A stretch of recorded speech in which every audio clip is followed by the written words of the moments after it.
This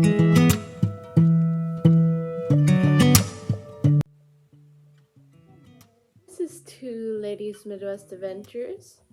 I'm Jenny, and I am going to be reading Chapter 2, Part 1.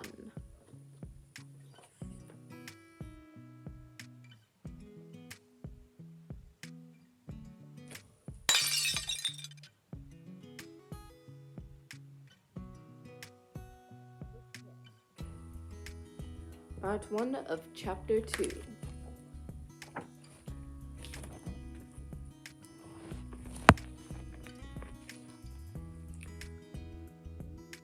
Later, old Major died peacefully in his sleep. His body was buried at the foot of the orchard. This was early in March. During the next 3 months, there was much secret activity. Each had given to the more intelligent animals on the farm a completely new outlook on life. They did not know when the rebellion predict by Major would take place. They had no reason for thinking that it would be within their own lifetime, but they saw clearly that it was their duty to prepare for it. Teaching and organizing the others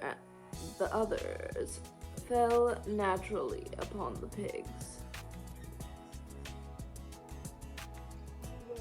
Generally recognized as being the cleverest of the animals. Preeminent among the pigs were 2 young boars named Snowball and Napoleon. Was breeding up for sale. Napoleon was a large, rather fierce-looking Berkshire boar. Only Berkshire on the farm. Not much of a talker, but with a reputation for getting his own way. Snowball was a more vicious pig than Napoleon. Quicker in speech, more attentive, but was not considered to have the same depth of character. All the male pigs on the farm were porkers.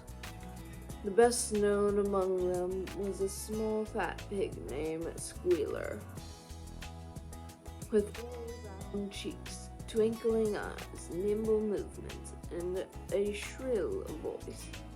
He was a brilliant talker when he was arguing some difficult point. He had a way of skipping from side to side, a whisking his tail, which was somehow very persuasive. The other said if of Squealer that he could turn back into white, that he could turn black into white. They had elaborate old Major's techniques into a complete system of thought, to which they gave a name of animalism. Several nights a week after Mr. Jones was asleep, they held a secret meeting in the barn and expounded the principles of anapility and apathy. Some of the animals talked of the duty of elementary remarks, such as Mr. Jones flees us. If he were gone, we should starve to death. Others asked such questions as why should we care what happens after we are dead? Or if this rebellion is to happen anyway, What difference does it make whether we work for it or not? The pig had difficulty in making them see that this was contrary to the spirit of animalism. The stupidest questions of all were asked by Molly, the white mare. The very first question she asked Snowball was, will there still be sugar after the rebellion? No, said Snowball firmly. We have no means of making sugar on this farm. Besides, you do not need sugar. You will have all the oats and hay you want. And shall I still be allowed to wear ribbons in my name? Asked Molly. No. But, comrade, said Snowball, those ribbons that are so devoted to our badge of slavery. Can you not understand that liberty is worth more than ribbons? Molly agreed, but she did not sound very convincing. The big had an even harder struggle to contract the lies put about the Moses. The tame raven, Jones' special pet, was a spy by the tale bearer, but he was also a clever talker. He claimed to know of the existence of a mysterious country called Sugar Candy Mountain, to which all animals went when they died.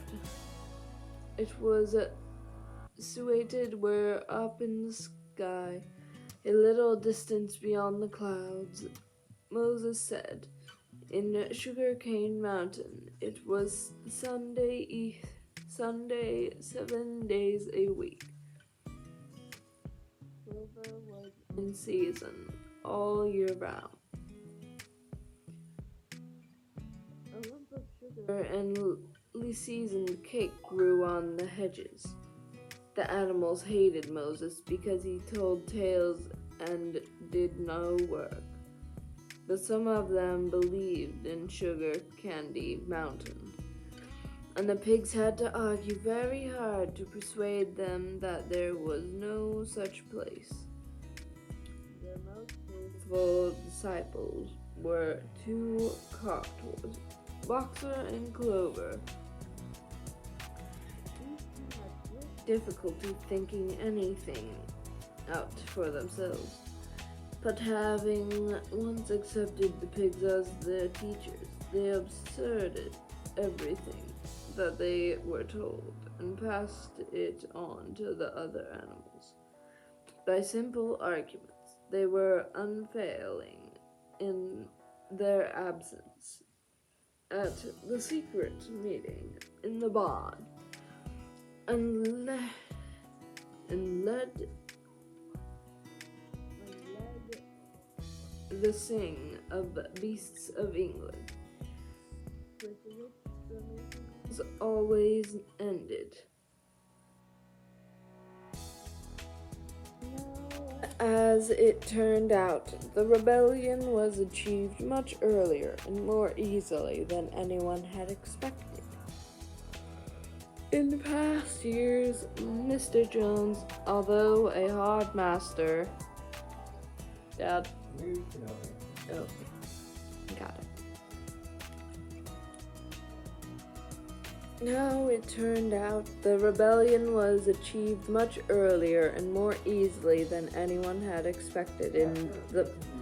In the past years, Mr. Jones, although a hard master, had been a capable farmer, but of late he had fallen on evil days. He had become much disheartened after losing money in a lawsuit and had taken to drinking more than was good for him. For 2 days at a time, he would lounge in his Windsor chair in the kitchen, reading the newspapers, drinking, and occasionally feeding Moses in fruits of bread, soaked in beer. His men were ideal and dishonest. The fields were full of weeds. The buildings wanted roofing. The hedges were neglected. The animals were unfed.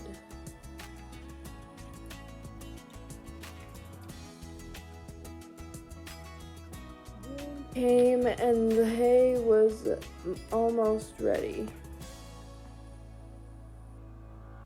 for cutting. On Midsummer's Eve, which was a Saturday, Mr. Jones went into Willingdon and got so drunk that the Red Lion that he did not come back till midday on Sunday. The men had milked the cows in the early morning and had gone out rabbiting without bothering to feed the animals.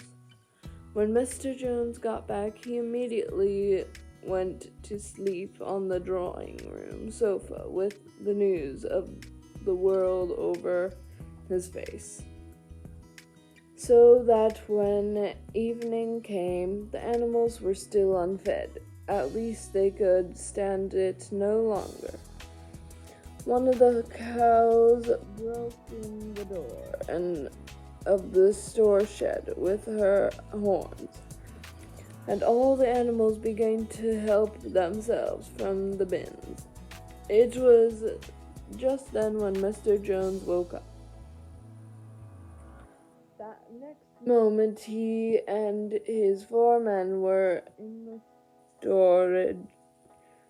store shed with whips in their hands, lashing out in all directions. This was more than the hungry animals could bear. With a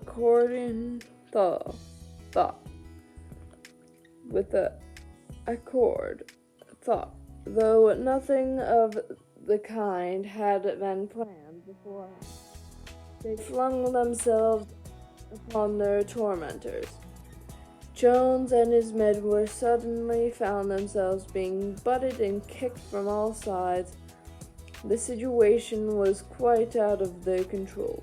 They had never seen animals behave like this before.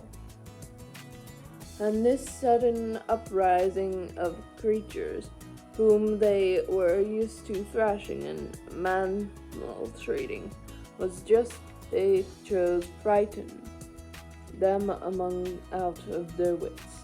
After only a moment or two, they gave up trying to defend themselves and took to their heels a minute later, having 5 of them were in full flight down the cart track that led to the main road with animals pursuing them in triumph.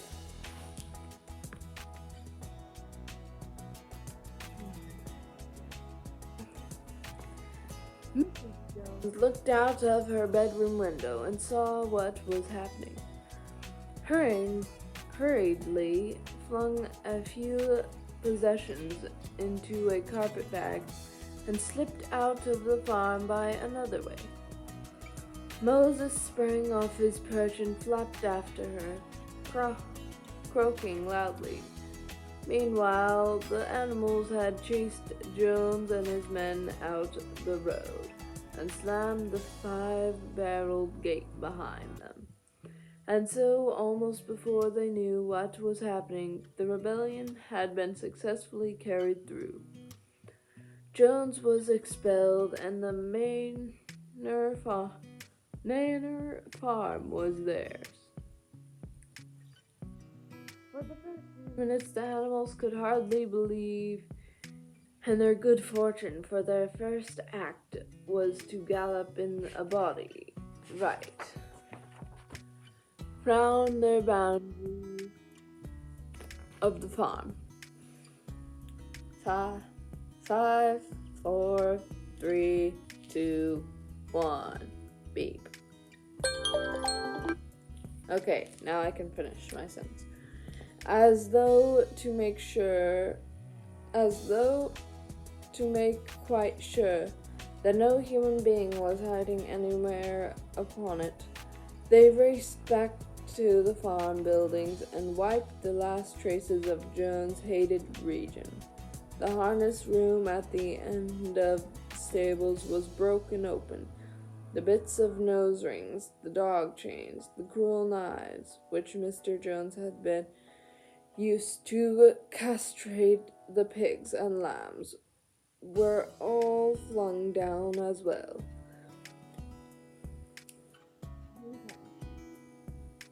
And that is the first part of chapter 2. So, yep, that's it. So, little B or big B will go right there. Nicholas Cats will go behind him in a snap. Okay, so now I will stick this bookmark in. And now I can say, please like and subscribe so we can get to 1,000 subscribers so we can start beekeeping for our own beekeeping business. Because we are trying our best to get to 1,000 subscribers. And let me ask you this question. Why aren't you subscribing to our channel? When a lot of people watch it, it gets me confused when they don't subscribe. Or maybe it's just because they don't know me very well. But if you do know me better than those newer people, hit that subscribe button. And the new people, it's okay. We're nice people, okay? We're not bad, okay? Okay. Bye-bye. Dad, do you want to do the boop? Julietta, do you want to do the boop? Julietta, that's not boop. Boop.